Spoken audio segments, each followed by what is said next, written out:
সকাল অনেক আগে হয়ে গেছে, বাড়ি এসেছি আমরা 1টার সময় বাড়ি ঢুকেছি, মানে ওখান দিয়ে বেরিয়েছি 11টার সময় বান্ধবী বাড়ি থেকে। তো এখন এখানে চলছে লক্ষ্মী পুজোর প্রিপারেশান, এখানে সুজি, এখানে গুড়, ওইদিকে মা পুরো প্রিপারেশান নিচ্ছে। আমার চোখ মুখ দেখে বুঝতে পারছো আমার অসম্ভব চোখে ঘুম, কিন্তু কিছু করার নেই। কালার তো 3:30টার সময় সবাই ঘুমিয়েছিলাম, আমাদেরকে আর আপডেট দিতে পারিনি, কারণ আপডেট দেওয়ার অবস্থায় কেউ ছিলাম না, আমরা বাবার করতে করতে সব ঘুমিয়েছি। যে প্রিপারেশান চলছে পুরো ঘরে। আমি বাড়িতে 1টার সময় আসলাম, এসে আগে স্নান করেছি, মাথা ঘষে, স্নানটা এখন বসে আছি যদিও, মাথা ঘষে স্নান করে একদম ঠাকুরের রান্নার জায়গায় চলে এসেছি। আর ওইদিকে চলো মা কী করছে দেখাচ্ছে। এই যে এখানে সমস্ত প্রিপারেশান চলছে, এই যে আমাদের লক্ষ্মী। তো তোমাদের গুছানো হোক, তারপর সবটা দেখাবো।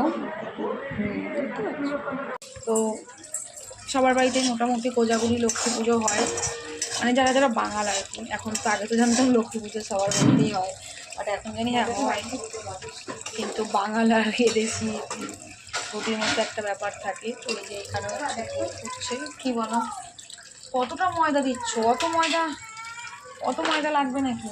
কতটা ময়দা দিলাম, কতটা ময়দা দিলে আগে সেই হিসেবটা করো। 1.5 কেজির বেশি ময়দা আছে, গপ গপ করে তো ঢাললাম। আর সবাইকে প্রসাদ দেওয়ার জন্য সবাই তো খিচুড়ি মিচুড়ি করে, আমরা খিচুড়ি করছি না, আমরা ঘুগনি আর লুচি করছি সবাইকে প্রসাদ হিসেবে দেওয়ার জন্য। হ্যাঁ তো চলো, সকাল থেকে কোনো আপডেট দিতে পারিনি, তাই ভাবলাম এখন কাজ করতে করতে একটা ছোট্ট করে তোমাদেরকে একটু আপডেট দিয়ে দিই যে আমি বাড়ি চলে এসেছি। একদম এসে ঠাকুরের এখানে ঢুকে গেছি, ফটাফট কাজ করতে হবে। দেখো